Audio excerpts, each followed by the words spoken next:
everyone, and welcome to my 100% walkthrough Nioh 3. Before we jump into the gameplay, I want to quickly explain how this guide works so you know exactly what to expect. As we move through the story, I'll be collecting everything needed for full completion. That includes all important collectibles, side content, and key upgrades across every region. These activities aren't just optional, they give you powerful rewards, permanent stat boosts, and upgrades that make the game much easier as you progress. If you rush straight through the main missions, bosses can become very tough and sometimes frustrating. But if you follow this walkthrough and complete the extra content along the way, you'll stay stronger, better prepared, and the overall experience will feel much smoother. There are a lot of collectibles in the game, but not all of them are required for trophies or full completion. One very important thing to remember is to activate every shrine and bodhisattva statue during missions. These work as checkpoints, fast travel locations, and leveling spots. Make sure you walk close enough to them so they count as unlocked. Some of them only appear during missions and won't show up on the main map. If you miss one, you may have to replay missions later, which can get annoying. The good news is most of these are placed directly along the main path and are easy to see. You'll usually activate them naturally just by playing normally. After finishing the story, you'll still be able to explore every region in free roam and replay missions whenever you want. So if anything is missed, you can always come back later. Throughout this walkthrough, I'll also explain the core systems and mechanics you need to understand. The game can feel complex at first, especially for new players, but don't worry, I'll break everything down step by step so you can feel confident as you play. Since this is a long beginner-friendly guide, and I've added chapters in the description, so you can easily jump to specific topics. But I do recommend watching the full video because some important details aren't explained very well in the in-game tutorials. If you find this walkthrough helpful, please consider leaving a like and sharing your thoughts in the comments. Your support really helps the channel grow, and I truly appreciate it. All right, that's everything for now. Let's get started.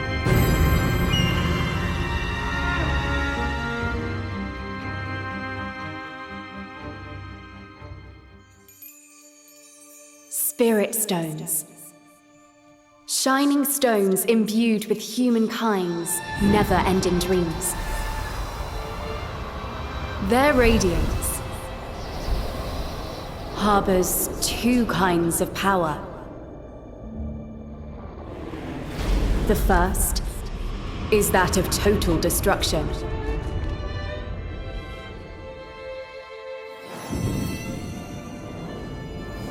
The second is the power of rebirth that nurtures and heals life.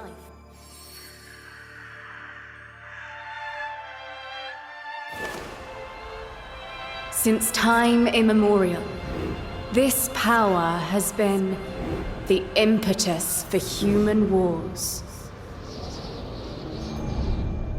And then, Shogun Tokugawa Ieyasu put an end to this bloody history and ushered in peace. Eventually, one of his two grandchildren will be chosen to continue this peace. Time passed. The ceremony that displays the new shogun's authority, both within and beyond the country's borders, would soon begin.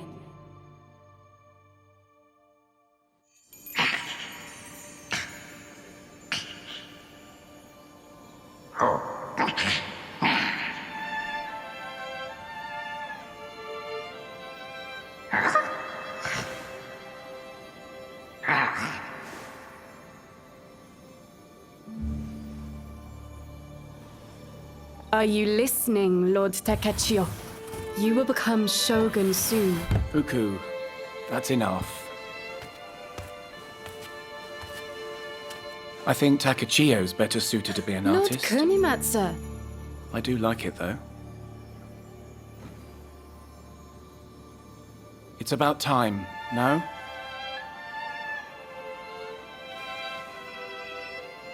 Go to the mirror and get ready for training.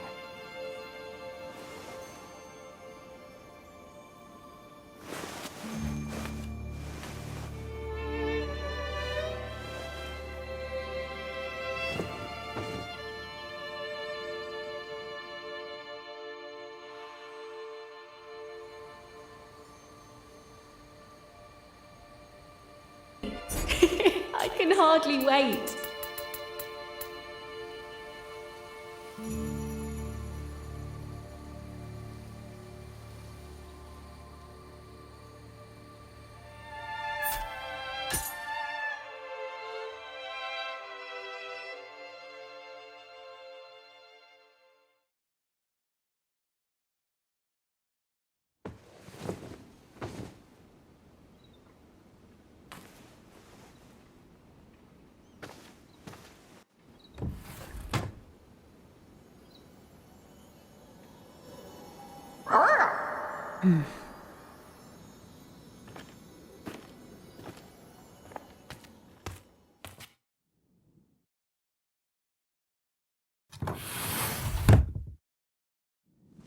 Let's go.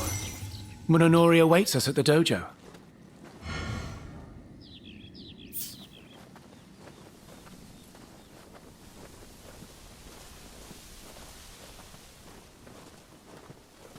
So, this ceremony will see the rise of a new shogun.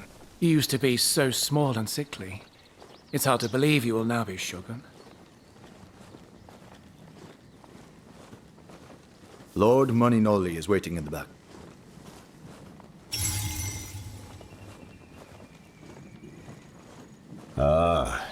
You've arrived. All right, hurry up and choose a weapon to practice with.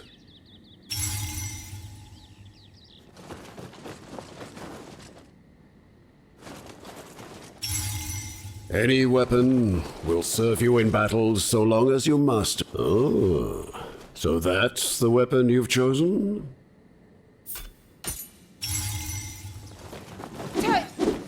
Then I'll choose this one.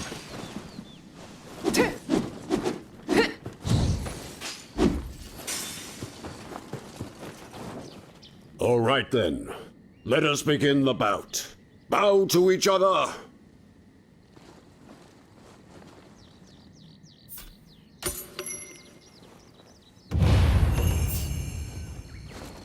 Watch your opponent closely, otherwise you'll miss. Direct your attention to Lord Kinematsu. Alright, let's start with the basics of combat. In the center of your screen, you'll see your white health bar. Right below it is the blue bar, called your ki, which works as your stamina. Ki is used whenever you sprint, jump, attack, block, or dodge. If your ki drops to 0 and you get hit, you'll enter a staggered state. During this time, you won't be able to move up until at least half of your ki is recovered. And remember, this same rule also applies to the enemies you fight. When you attack enemies, you'll reduce both their current ki and their maximum ki over time. For basic enemies, once their ki reaches 0, they'll become staggered and open to a grapple attack, which is a powerful critical hit that deals massive damage. Stronger enemies work a little differently. To grapple them, you need to reduce their maximum ki bar to 0, not just their current ki. However, whenever their ki meter is empty, they will still stagger with each hit, giving you a strong opening to stay aggressive. This is a very important distinction to understand early on, and once you get comfortable with it, your combat skills will improve a lot. Let's talk about ki pulse. A ki pulse is actually very simple.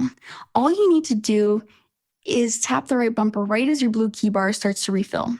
As you attack, you're constantly spending ki.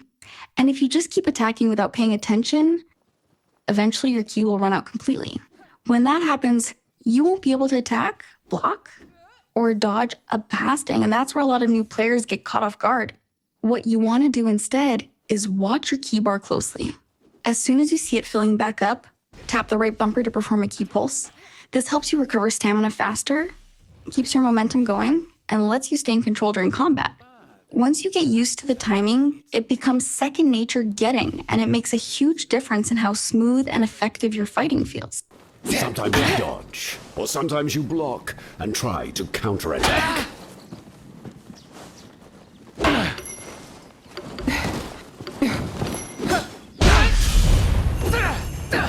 The more you attack, the more you'll start to sense your... Nioh 3 splits your combat into two different modes, Samurai and Ninja.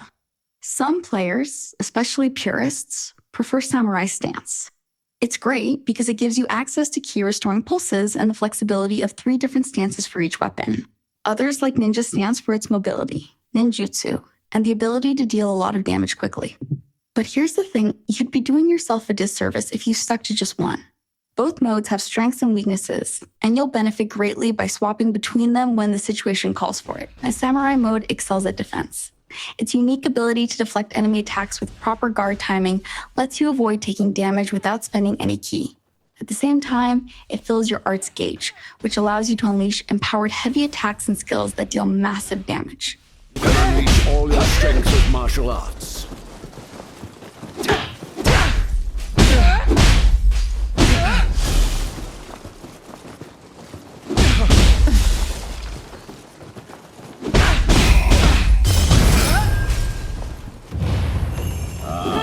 Excellent. Hone your skills in battle, unleash martial arts, and then follow attacks with ki pulses. These are the basics for a samurai. Use medicine to heal your wounds when injured.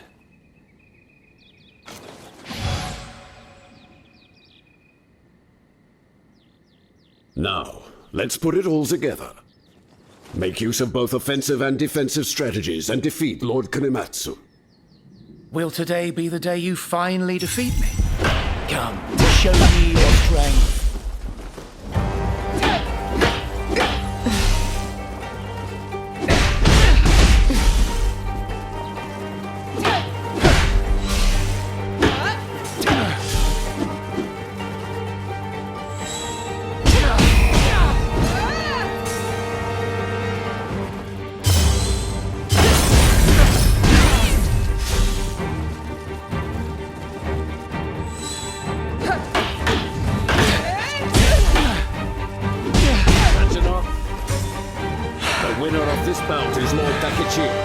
Lord Konematsu, you've finally been bested. I got careless, that's all. It won't happen again.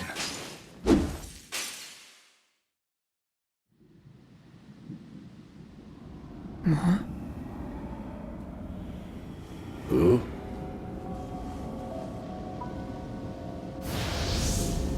That is odd.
Why are you still here? The castle has fallen to yokai. I'll clear the way. Escape underground.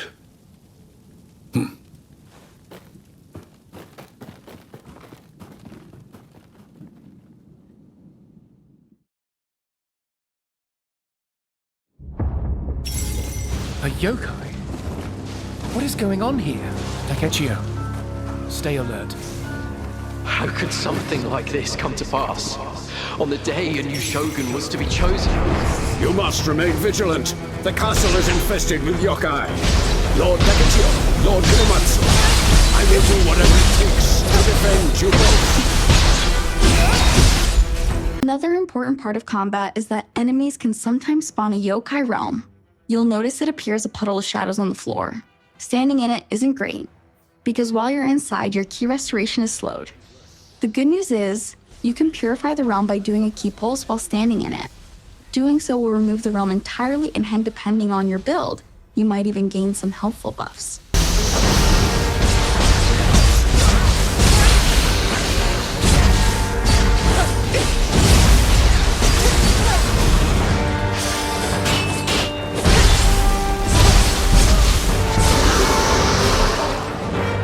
This is no ordinary foe. Be on guard.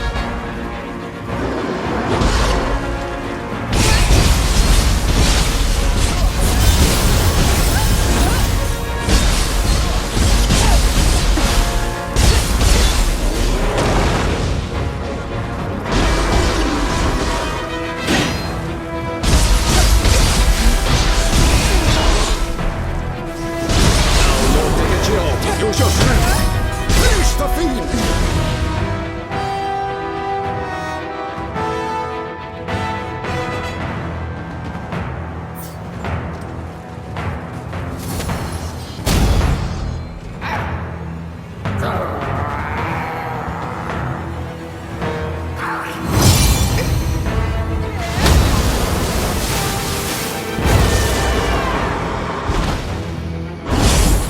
What is that sword?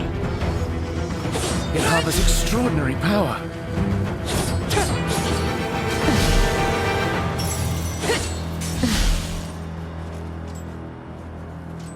It's been years since my last real battle, but somehow I got out of there alive. But new yokai will appear soon. You too. Leave here at once. Some say my father Sekishusai split a massive rock that a Tengu had transformed into. Now it's my turn!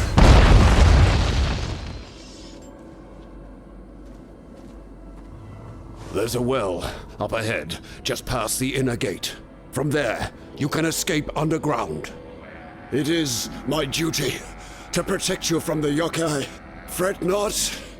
I'll be along as soon as I'm done. I see. My thanks, Munenori. Takechio, let's continue. Lord Takechiyo, I pray for your safety.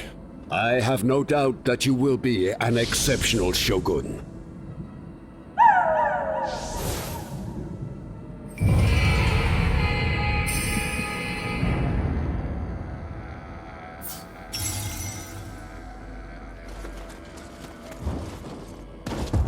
Munenori. He forced himself this far in spite of his injuries. I won't let his efforts be in vain. We will survive this.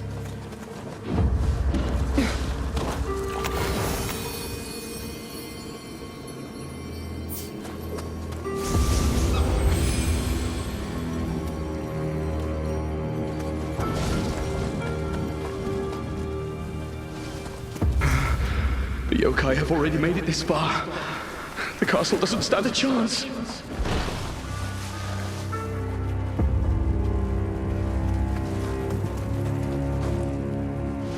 I thought we'd finally created a peaceful world. Was it nothing more than a fleeting dream?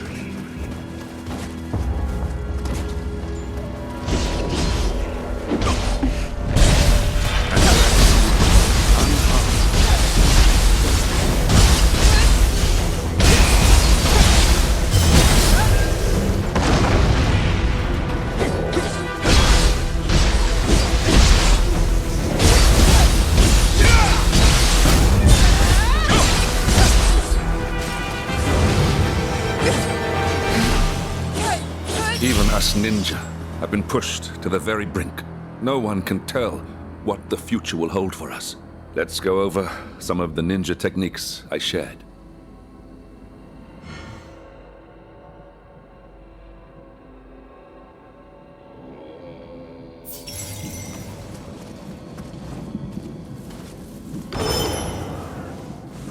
Yeah.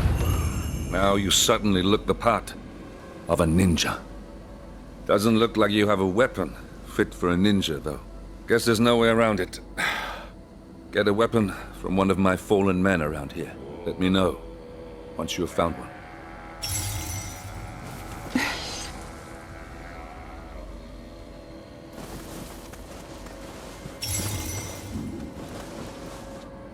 Is that the weapon you'd like? Alright, let's talk about ninja mode. This is the style you'll want to use whenever you get an opening to deal some serious damage. By moving around behind an enemy, you can hit them where it hurts the most. Attacks from behind deal double damage, which is something samurai mode can only match if you have a fully charged arts gauge. Ninja mode also makes it easier to exploit enemy weaknesses. You can use elemental ninjutsu, set traps, or even attack from a distance. It all depends on what you've got equipped. So, if you're struggling against a tough enemy or a boss, and you're only sticking to samurai or ninja style, try switching things up. Using the strengths of the other mode can give you a serious edge in combat. This style is incredibly nimble, and it doesn't drain your resources much. Instead of using a key pulse like samurai mode, ninja mode has mist. Mist lets you quickly evade in any direction after an attack without consuming a key. The main goal in ninja mode: get behind your enemies and deal massive damage. Hit them from the back, use your mobility to avoid attacks, and you'll make every fight a lot easier.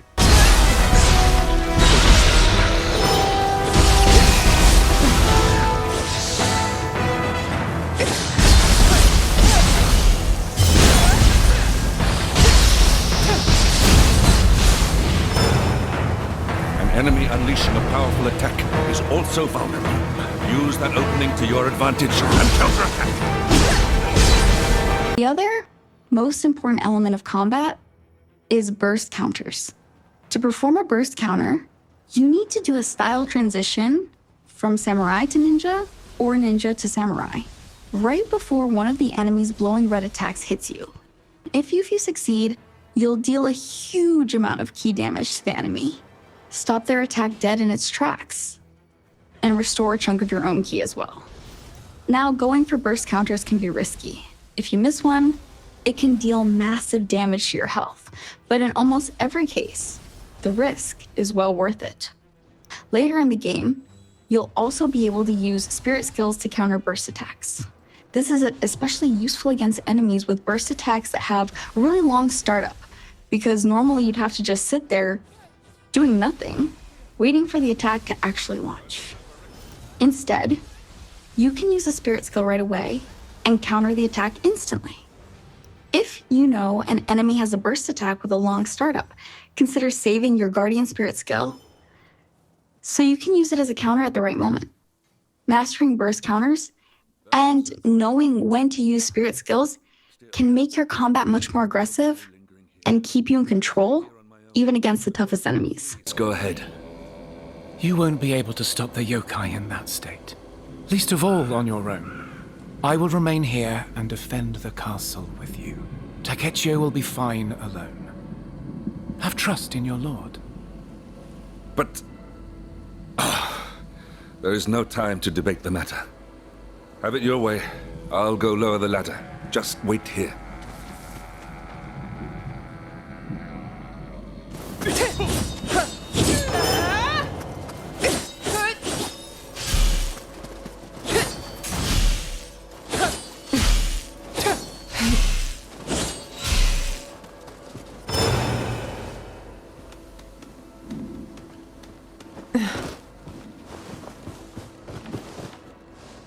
Don't forget the ninja skills you have learned. You stay safe out there, my lord. You need not journey alone. I will come with you.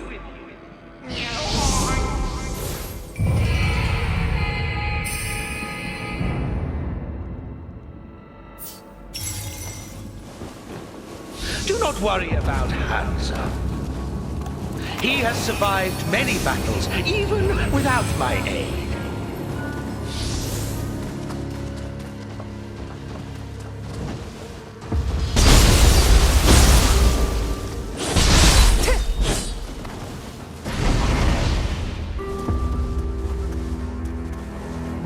That must be the well leading underground. Why don't you dive right in? Maybe someone wishes to use the yokai to control the world, just like that.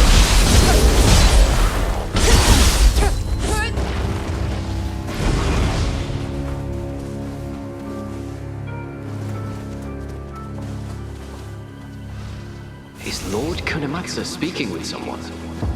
But I don't see anyone there.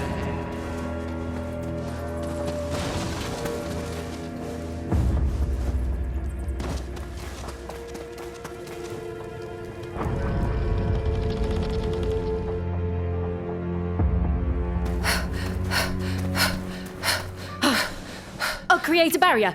Quickly, this way. Not Kunimatsu. Wait, is that...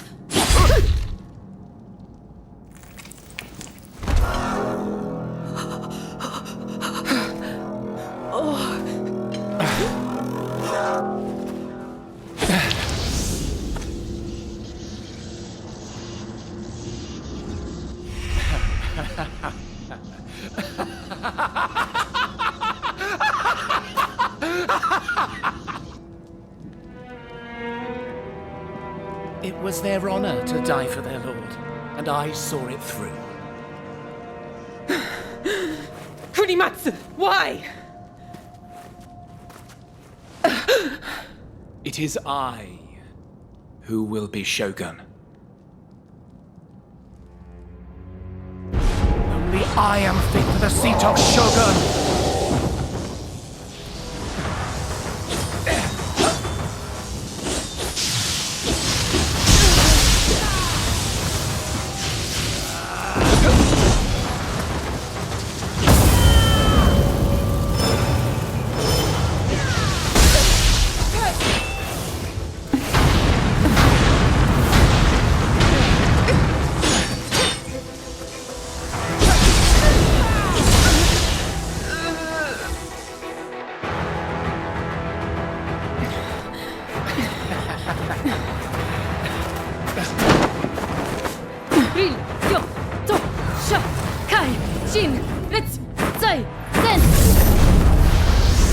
Let's finish this already, hmm?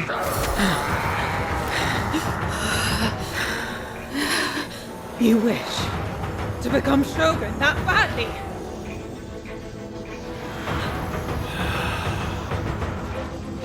Go!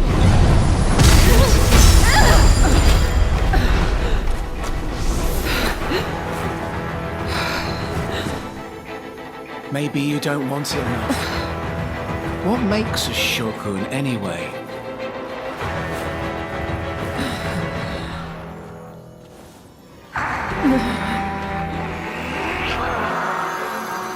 What? You can't answer? You'll never understand what it means!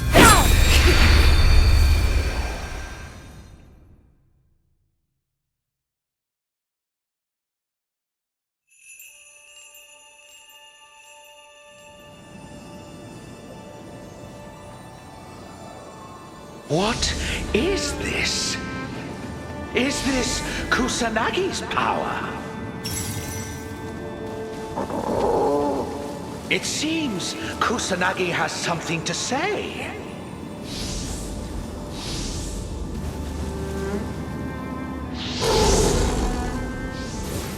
Kusanagi's appearance has changed? Incredible! Your wishes seem to have brought out Kusanagi's power. You may have an innate talent for connecting with guardian spirits and drawing out their power. What a curious place. Perhaps we will have cause to return sometime.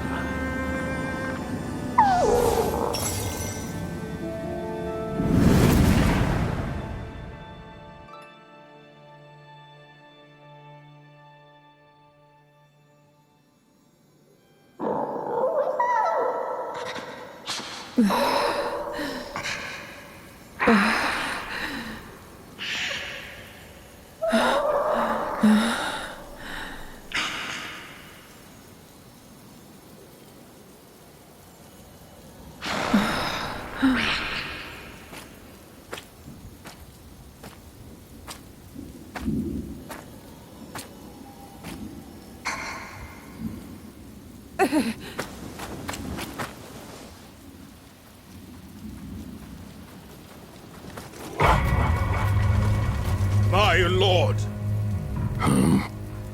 It seems that Eos has fled.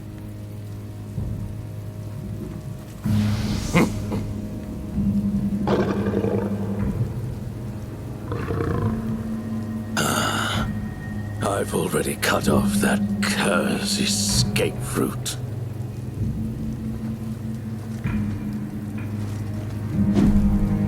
After him. Yes, sir.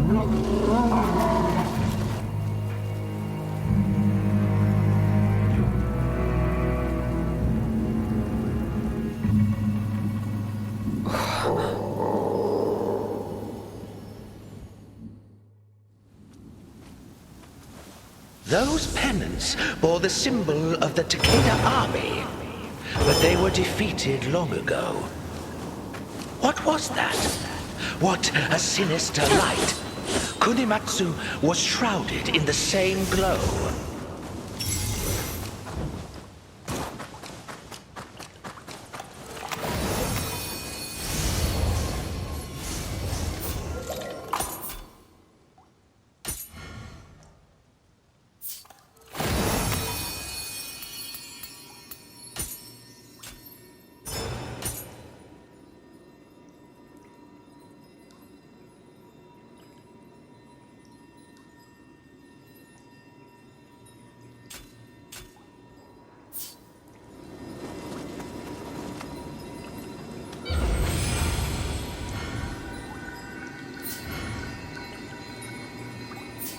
Nioh 3 has 7 stats.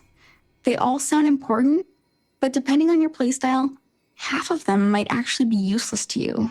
And unlike previous games, where you had confusing names like body or dexterity, the naming in Nioh 3 is cleaner, but the effects are very specific.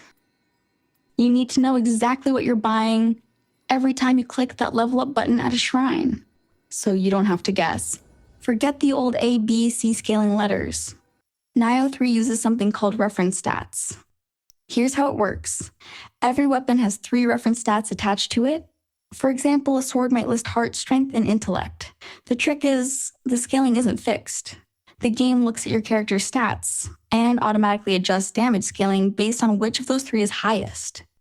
Highest reference stat gives major damage scaling. Second highest reference stat gives moderate damage scaling. Lowest reference stat gives minor damage scaling. This system gives you flexibility. If you want to run a magic build, but still use a sword, you can pump intellect if the sword supports it, and still get good damage, even if your heart is low. Here's the golden rule of synergy. When picking your 2 weapons, one for samurai, one for ninja, try to find weapons that share at least 2 reference stats. If you pick a hammer with stamina and strength, and a kusarigama with skill and ninjutsu, you're going to spread your stats too thin and end up mediocre at everything. And one of the biggest changes I'm thankful for is that you can now freely respec. Yes, you heard that right. You can just press a button and respec at any shrine, giving you complete flexibility to experiment with builds. Understanding reference stats and picking weapons that synergize with your stats is one of the most important things for dominating combat in Nioh 3.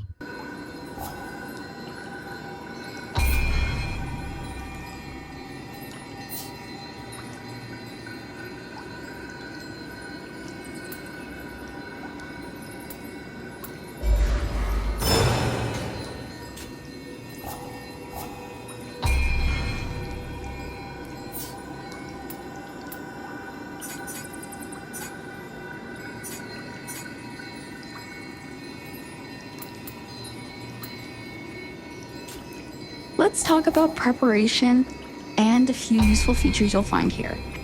First, you can offer items and receive small rewards in return. Usually, I don't use this for Amrita farming, but every now and then, it can definitely be worth doing. Next, we have boons. This is where you'll pick up extra rewards.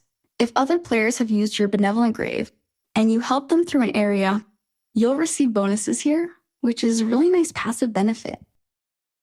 You can also save equipment sets in this menu. This is extremely useful, especially if you like switching between different builds. Once your loadout is saved, you can come back here at any time, and the game will automatically respec and swap your gear based on the set you selected.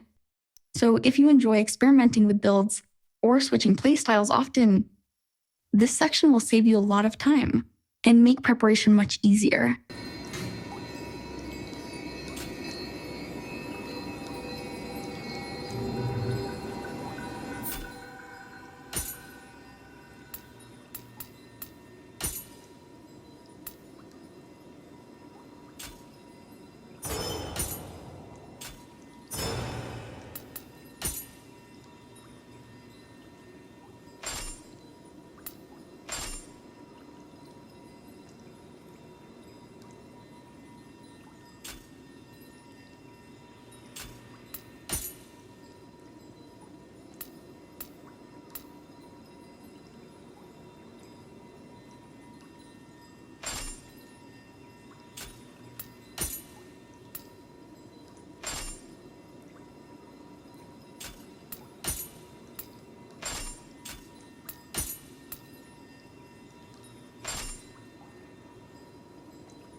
Appears to be the Tokugawa banner.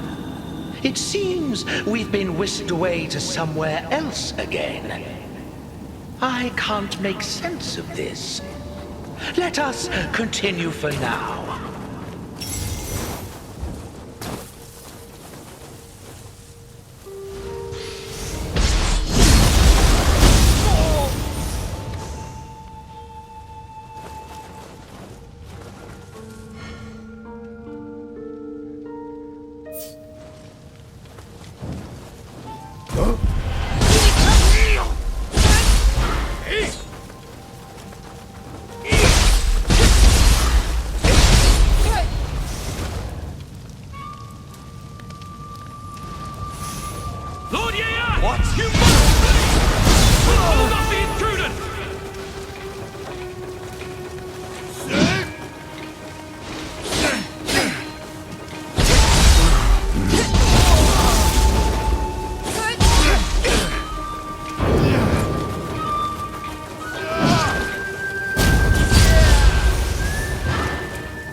A clash between the Tokugawa and Takeda forces. I can hardly believe it. It's unfathomable. But there is no other explanation. This is the Warring States period. The leader of the opposing forces must be Takeda Shingen.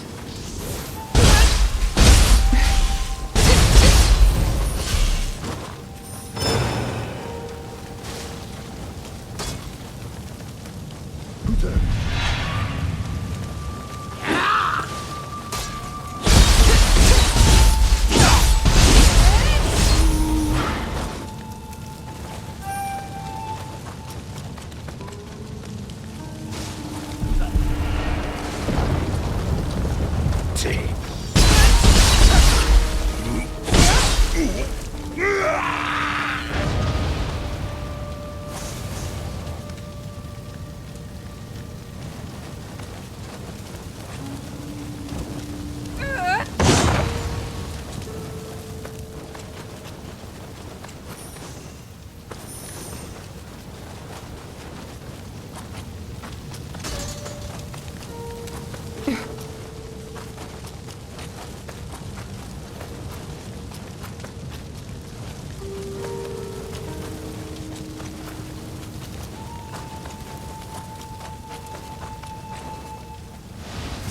A single arrow to the head will kill most anything.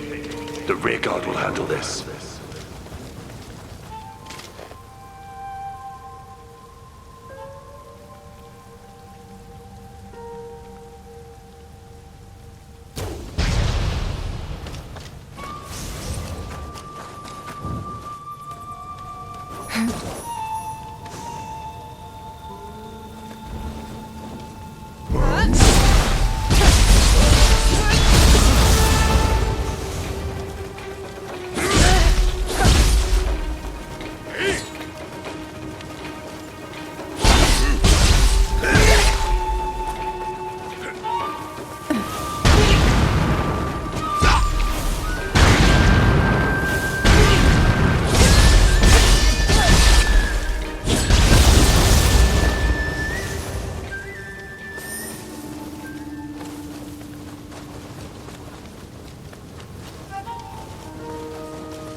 There are too many of them. Without reinforcements, we're done for.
Do my eyes deceive me?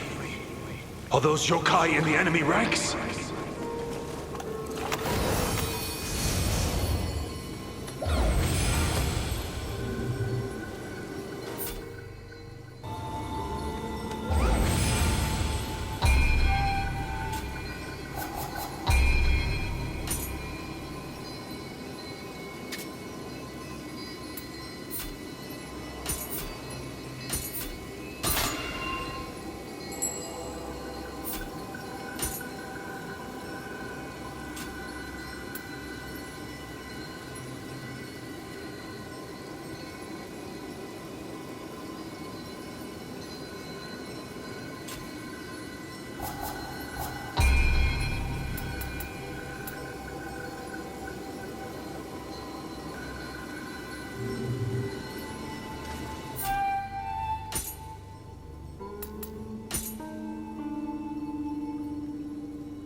Look! Takeda's forces are moving towards the Tokugawa camp. Is someone still fighting there? We mustn't leave this be. Let's go!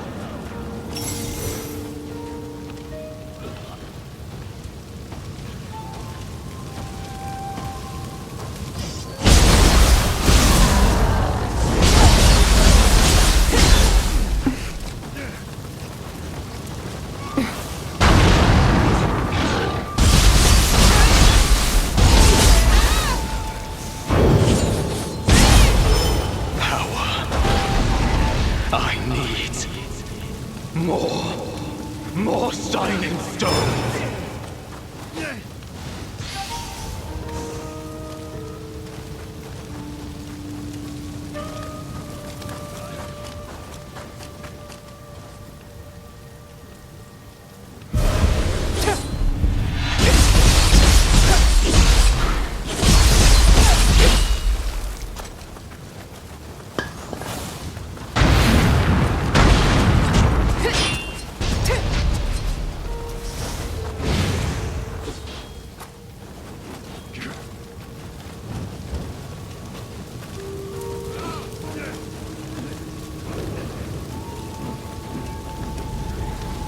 Enemy though he is, that antlered warrior is incredible with a spear.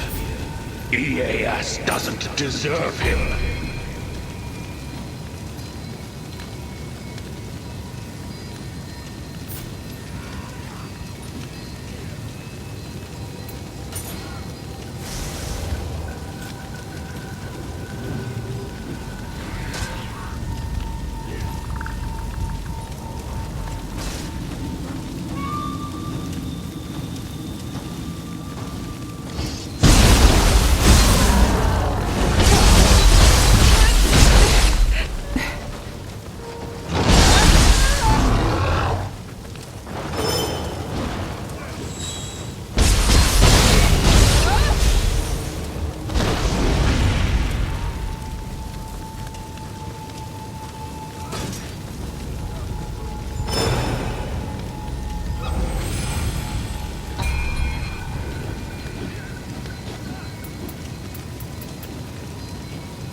Join our Lord. I will keep them at bay. So long as I hold this spear, none shall cross this line!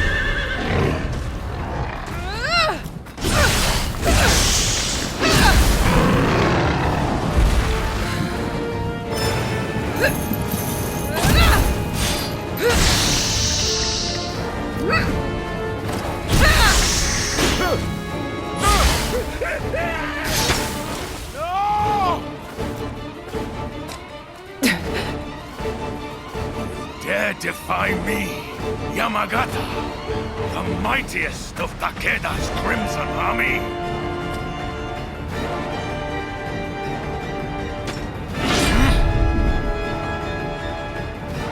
Most foolish decision! The pup rears its head. I will rend it from your very body!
down Kusanagi at once and eliminate them!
One day, you will stand in Takeda's way.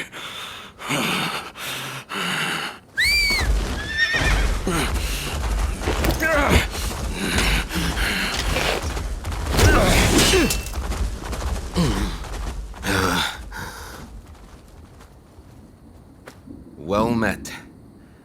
I am Honda Tadakatsu, retainer of Tokugawa. And who might you be, warrior?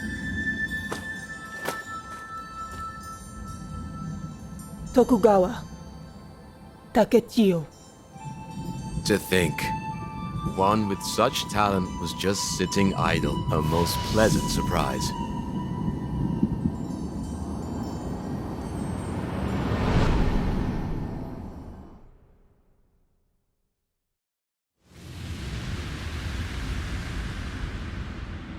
Takeda Shingen, the peerless tiger of Kai, of the Warring States period, has finally bared his fangs.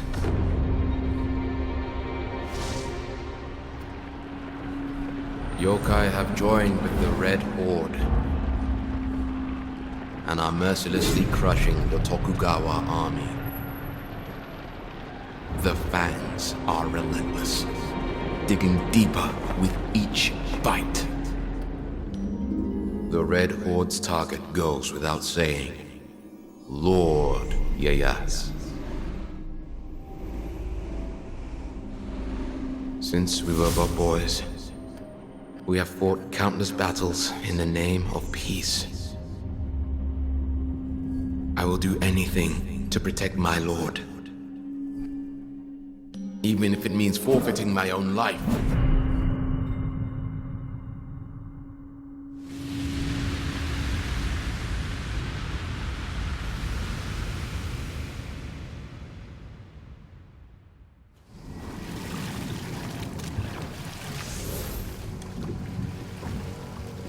Lord Ieyasu's Hamamatsu Castle lies ahead.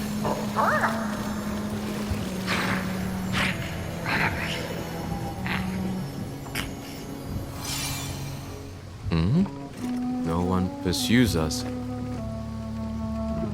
But you are able to kill yokai. Might you lend us your strength?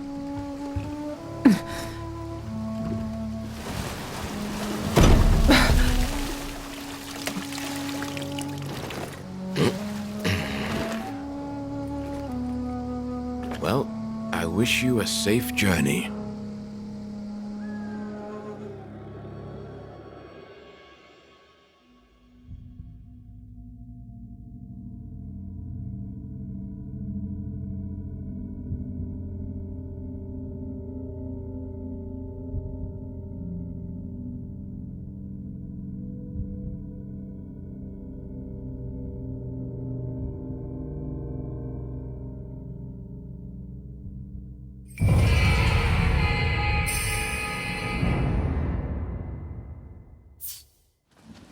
still, Takechiyo. Sharing my lord's childhood name is quite the coincidence. I have been tasked with holding this position until my lord reaches Hamamatsu Castle. Join him, and assist him in whatever way possible.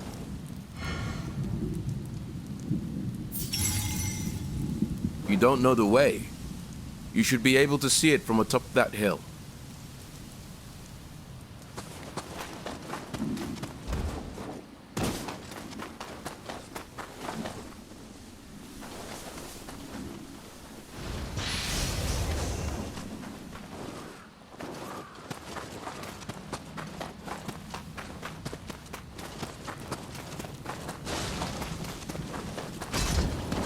Do you remember Tadakatsu? Despite appearances, he's quite good with children. When you were young, you used to pester him to let you ride on his shoulders.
That grotesque creature blotting out the sky?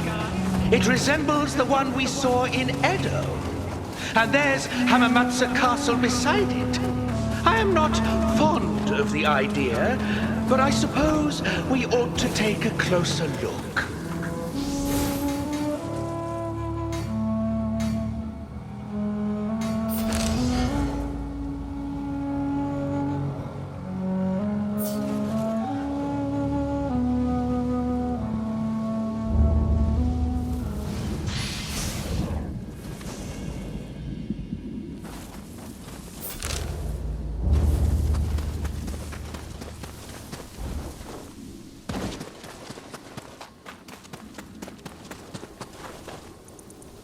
The castle town's been completely engulfed.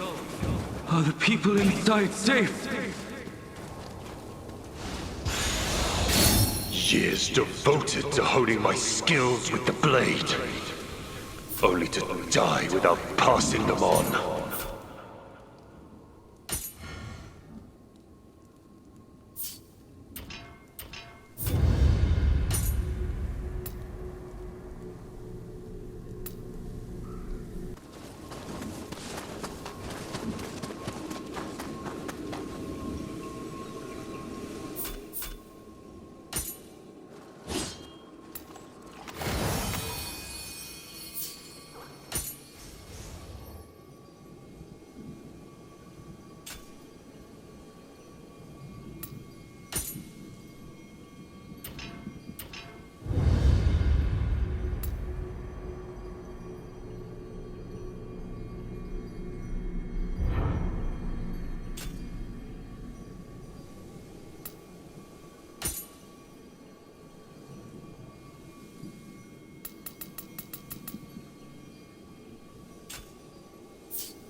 Nioh 3 contains 16 Scampus locations.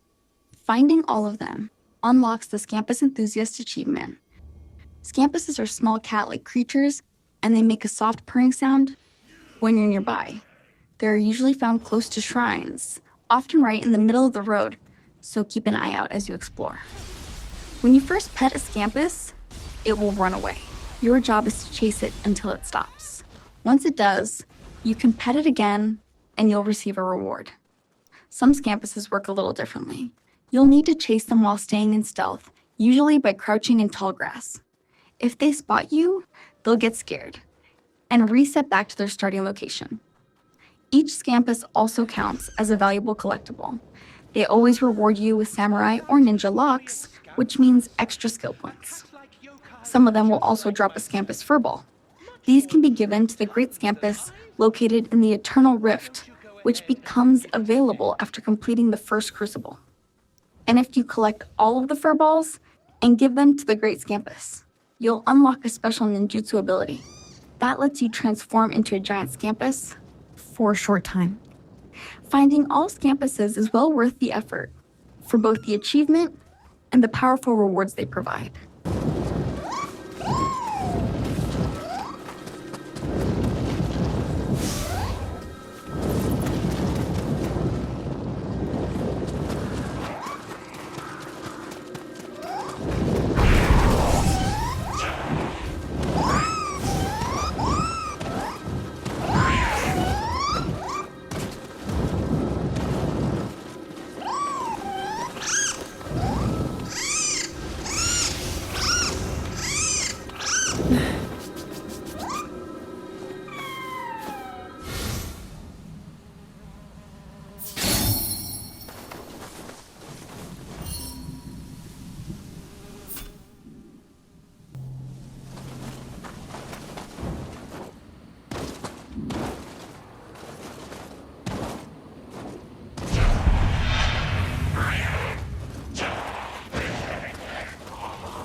Every piece of equipment in the game comes in one of 4 rarities: white, yellow, blue, and purple. These represent common, uncommon, rare, and epic gear. The higher the rarity, the better the stats you'll get, and the more bonuses that equipment will have. You'll also want to keep an eye out for epic gear with a star icon. When you see that star, it means the item has a specially enhanced random stat, which can make it significantly more powerful. And finally, Watch for plus values on your weapons. Those indicate additional upgrades, and we'll go into more detail about those a little later in the guide. Understanding gear rarity and knowing what to look for will help you stay properly equipped as the difficulty continues to increase. Another important thing to keep in mind when you're leveling up your stats is that certain stat thresholds must be met before some gear effects will actually activate. For example, when you hover over a piece of gear, you might notice that some of the special effects are completely grayed out. Right underneath, you'll see a line labeled Activation showing the exact stat requirements needed to unlock those effects. This system doesn't just apply to armor and weapons, it also applies to soul cores and accessories. With soul cores, many abilities will stay locked if your magic stat isn't high enough. And with accessories, if your intelligence doesn't meet the requirement, you'll find that several special bonuses won't activate at all. So when you're planning your build, don't just look at damage numbers. Make sure your stats actually meet the activation requirements. Otherwise, you might be missing out on powerful effects without even realizing it.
Is that a target I see?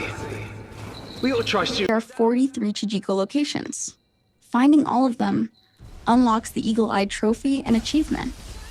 Chijiko are small flying creatures with a white and red appearance, and they make a distinct rattling sound when you're nearby. They almost look like floating lanterns in the air, so listen carefully as you explore.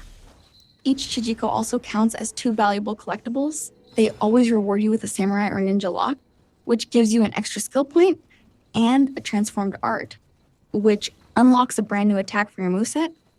Because of this, collecting Chijiko isn't just about achievements, it's also one of the best ways to grow stronger and expand your combat options throughout the game. Keep your ears open, follow the rattling sound, and make sure you don't miss any as you progress through each region. There are 92 Kodama locations in Nioh 3. Finding all of them unlocks the Kodama Leader Trophy and achievement.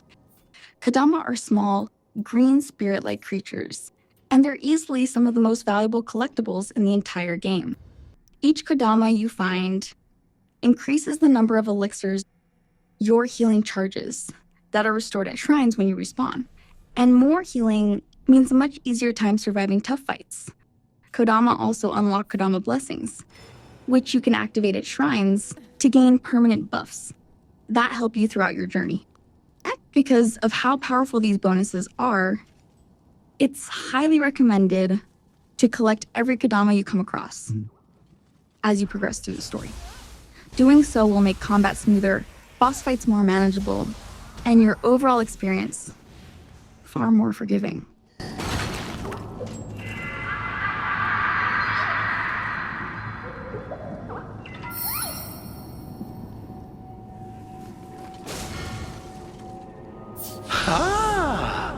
A Kodama!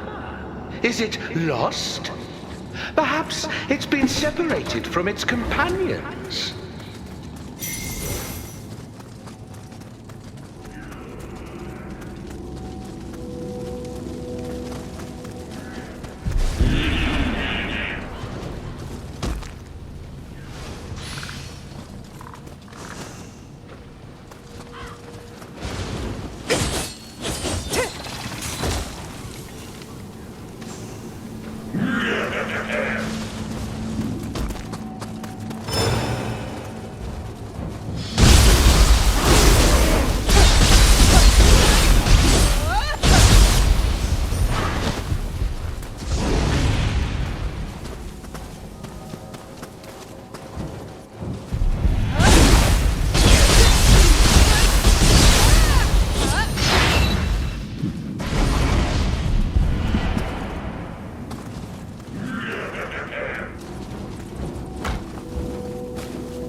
Nioh 3 contains 13 Crucible Spike locations. Destroying all of them is required to fully upgrade the strength of your guardian spirits. However, they are not required for any trophies or achievements. Crucible spikes appear as small red crystals that you can interact with to destroy. They function similarly to lesser crucibles, but are usually guarded by fewer enemies, making them quicker and easier to clear. Even though they're optional, tracking down every crucible spike is still worth your time if you want to maximize your guardian spirit's full potential.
What's that? Looks like a flying ball?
We expect Takeda to invade at any moment, so the gate is closed.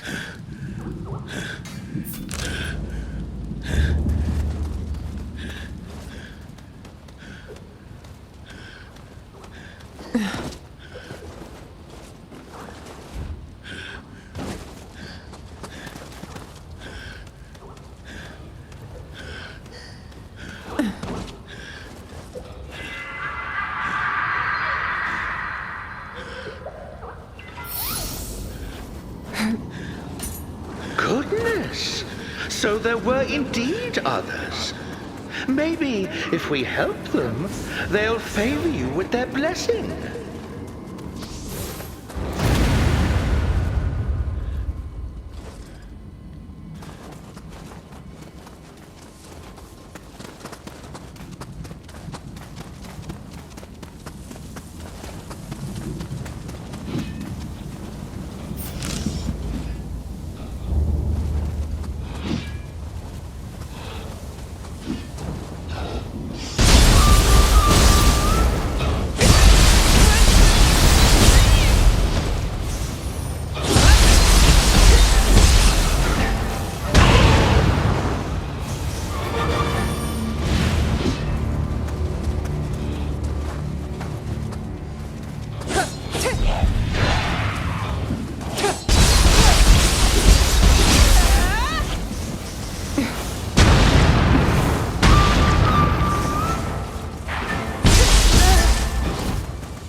Nioh 3 contains 26 enemy base locations. Clearing all of them unlocks the Total Control Trophy. Enemy bases are combat zones filled with groups of enemies that you must defeat to fully clear the area. Most bases include a reward chest, and sometimes you'll even find a Kodama hidden inside. Many enemy bases can only be completed during main missions or myth quests. So if you don't see certain base icons in a region, it usually means they're tied to a specific quest and won't appear outside of it. On the other hand, if an enemy base is marked on your map but contains no enemies, then you're likely missing the required quest to activate it. In those situations, simply continue progressing through the main story and complete all available myths, and you'll naturally unlock everything you need. As long as you explore thoroughly and complete every mission, you should have no trouble clearing every enemy base along the way.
Learning skills should always be one of your top priorities as you progress through Nioh 3. Not only do skills give you powerful combat advantages, many of them also function as passive buffs, constantly improving your character without requiring extra button inputs. Unlocking skills is straightforward, as long as you have the required secret skills texts and enough memorandums to increase your skill capacity. There are 3 types of skills available: common, samurai, and ninja. Samurai and ninja skills are tied to their respective combat styles, while common skills apply to both. To unlock more skills, you'll need to explore the world and search for secret skills texts. These can be found on fallen Amrita bodies, inside hidden areas, or locked behind Crucible Spikes, where you'll need to defeat waves of enemies before breaking through. You'll also discover them inside large red chests, often guarded by wraiths, or hidden within enemy bases and dark realm zones. Skill capacity determines how many abilities you can activate at once. Each skill category has its own capacity and requires its own memorandum to increase it. Memorandums can be found inside chests, looted from bodies, or earned through exploration. Once you collect enough, praying at a shrine or a bodhisattva statue will increase your available capacity. A more reliable method is exchanging yokai teardrops with the merchant. Every 4 memorandums increase your skill capacity by 1 point. Samurai memorandums boost samurai skills. Ninja memorandums increase ninja skill capacity. And warrior memorandums expand your common skills. You can also purchase certain skills from friendly yokai if you have enough yokai teardrops. Increasing your capacity is extremely important because many advanced skills require 6 to 8 points or even more to activate. Yokai teardrops can be obtained in many ways. Defeat powerful enemies, hunt down Kappa, bathe in hot springs, or interact with friendly yokai like Scampusses. And if you're unfamiliar with Kappa, they're turtle-like yokai with large shells on their backs that usually try to run away instead of fighting. But if you manage to defeat them, they'll reward you with valuable loot. Keep exploring, keep upgrading your skills, and your character will grow stronger with every step of the journey. Head over to the Blessings menu, and you'll see 2 separate categories: Kodama Blessings and Jizo Blessings. Kodama Blessings apply to the overworld, while Jizo Blessings are active inside the Crucible, which are some of the toughest areas in the game where demonic corruption is at its strongest. It's important to know that these 2 blessing systems use separate currencies, so you'll be upgrading them independently. If you play cautiously and prefer a safer approach, consider investing first in increased damage dealt. This bonus activates temporarily after drinking an elixir, but it can significantly boost your damage and help end fights faster. If you're still getting comfortable with the combat system, putting points into elixir drop rate can be incredibly helpful. It reduces the risk of running out of healing items, especially during encounters with elite enemies. No matter your playstyle, medicine efficiency is a great blessing to invest in around the mid-game. As your health pool grows, you'll need stronger healing to keep up with tougher encounters. To earn Jizo merit, you'll need to find and interact with the 6 Jizo statue formations scattered across the world of Nioh 3. These are usually hidden off the main path, sometimes inside caves or natural formations. As you explore a region more thoroughly, they'll eventually appear on your world map. When upgrading Jizo blessings, I strongly recommend investing in melee damage first. Unlike some bonuses, this one works immediately while you're inside the Crucible with no extra conditions. For newer players, adding a few points into elixir drop rate can also make a big difference, especially since shrines can be scarce in certain Crucible arenas. After that, prioritize life corrosion recovery, which activates when using an elixir, and then move on to Guardian Spirit corrosion recovery to round out your survivability. With the right blessings in place, you'll have a much easier time surviving the harshest areas and pushing through Nioh 3's toughest challenges.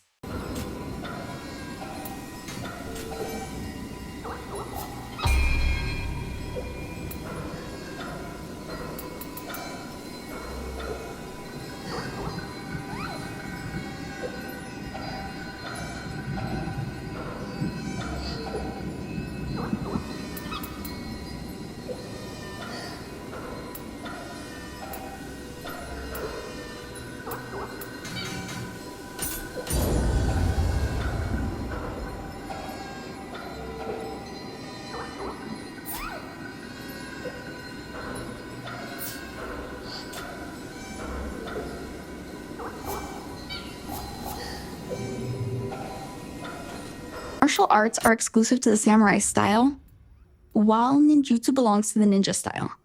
To unlock these abilities, you'll need to spend your samurai points or ninja points, depending on the skill. You can also discover a few secret techniques by exploring the world, and some skills are even rewarded for completing specific activities. Equipping skills works the same way for both combat styles. Once you unlock a new ability, you'll see a notification in the customized martial arts ninjutsu menu. From there, go to the tab where the new skill appears, either under your weapon tab or your combat style tab. Most new abilities will be equipped automatically as long as they don't overlap with another skill already assigned. If two skills share the same combo slot, you can open the menu and choose which one you want to use.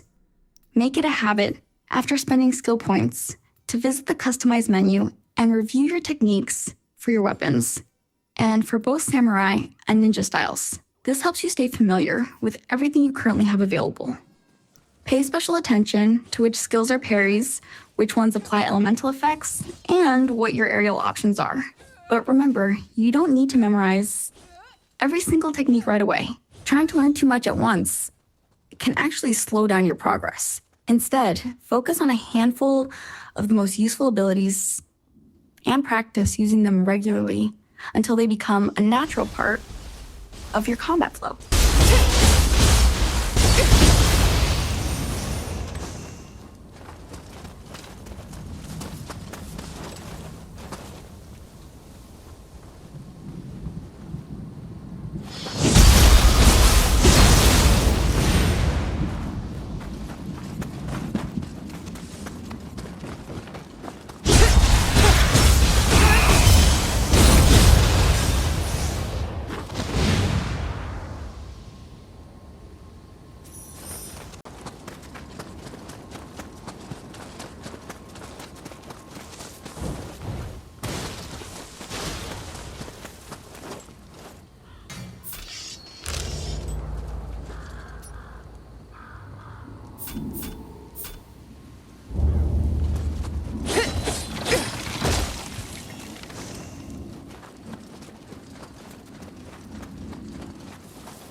Who's that?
What?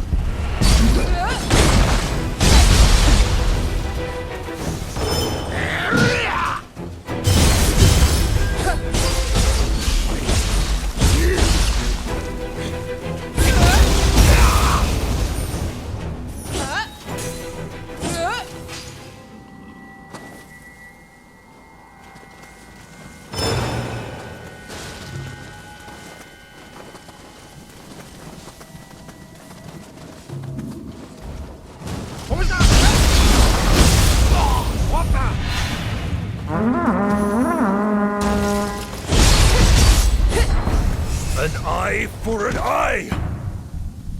You won't leave here alive!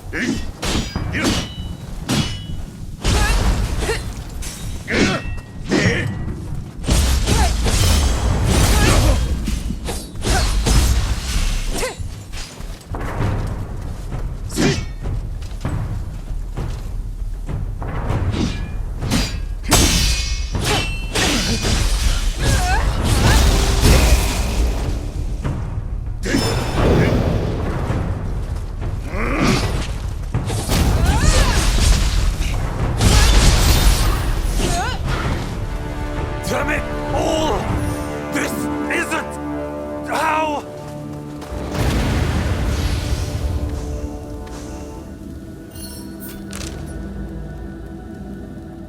Those reprobates who seek to profit from such hard times will be judged by the gods!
First the war, and now yokai.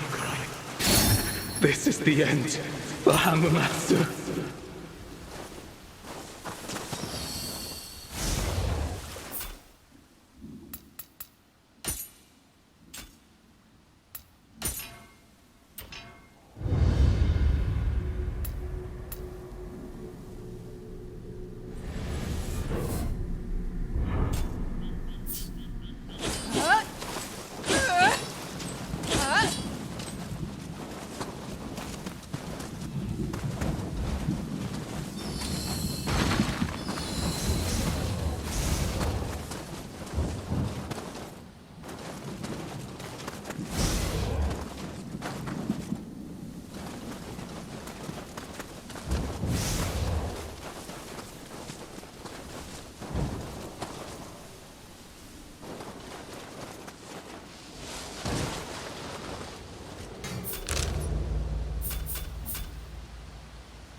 Nioh 3 contains 26 Jizo locations.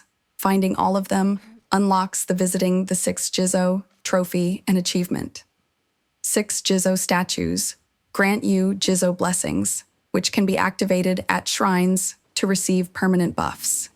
These bonuses become active while you're inside the game's 5 crucibles, the main dungeon-style challenges, giving you a small but valuable advantage during some of the toughest encounters. There are 3 ways to activate a Jizo statue. The first is simply interacting with it. The second is making a small donation, and even 1 coin is always enough. And the third is by finding the stone head of a broken statue, which is usually located just a few meters away, within the same area. Make sure to explore carefully and activate every Jizo you find to strengthen your character before entering the crucibles, where every advantage can make a real difference.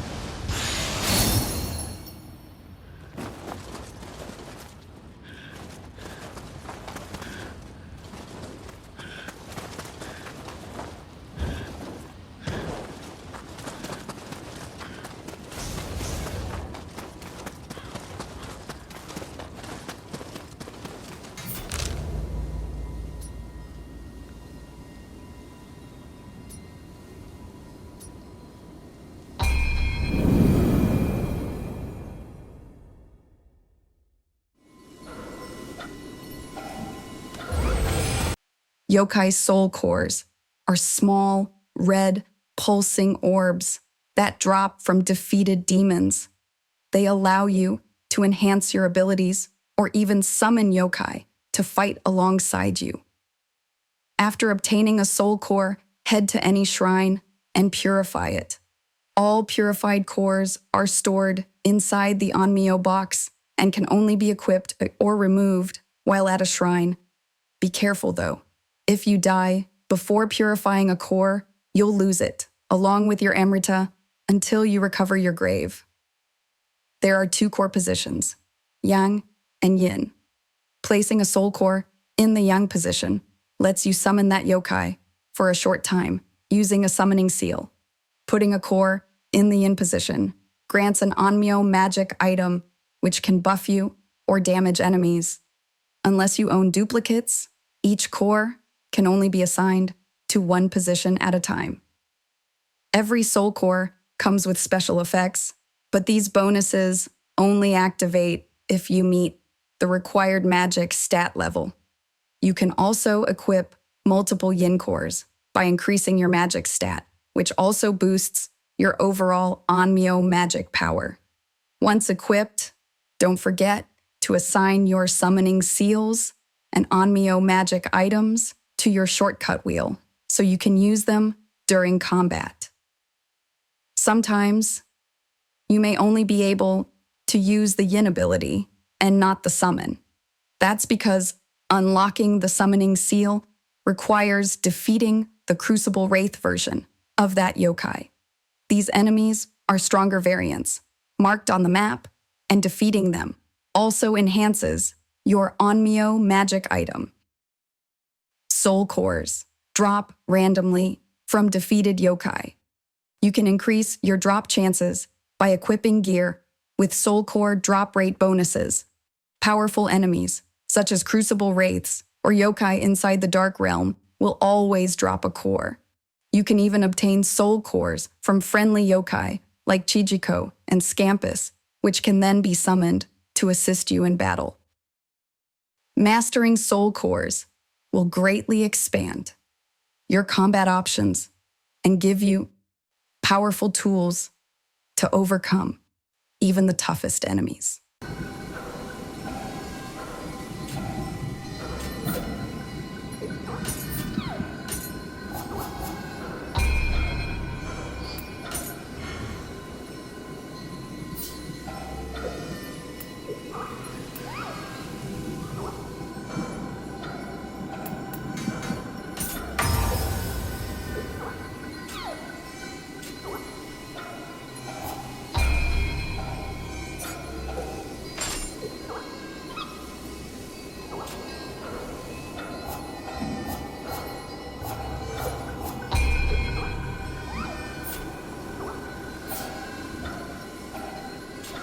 Nioh 3 contains 23 Lesser Crucible locations.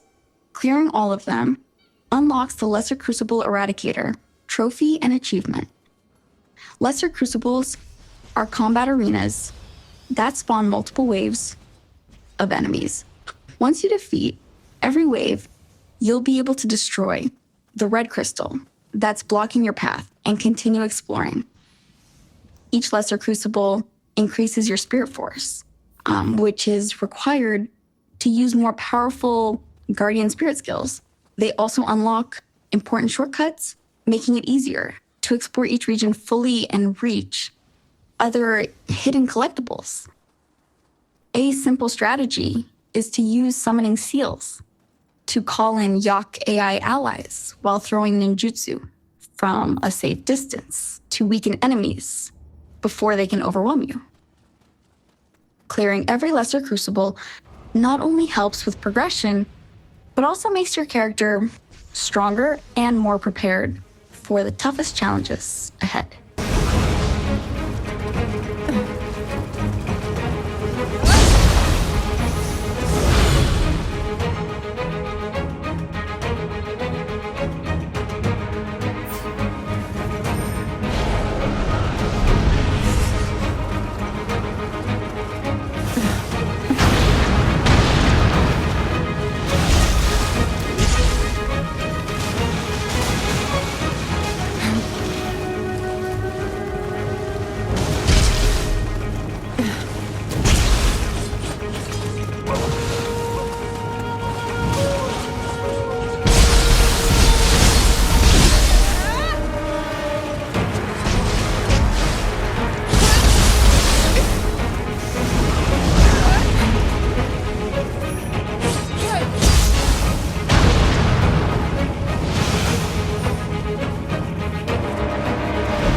I spent every coin I had, and just when the medicine was done. I have to get it back, otherwise my wife...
Who's that?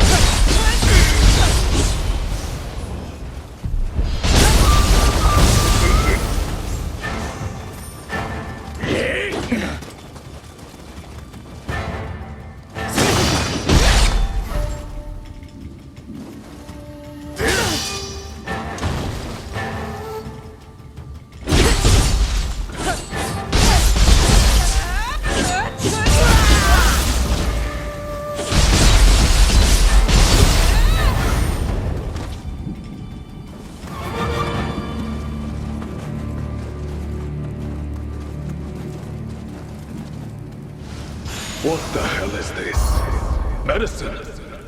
Damn. And here I thought it was something valuable.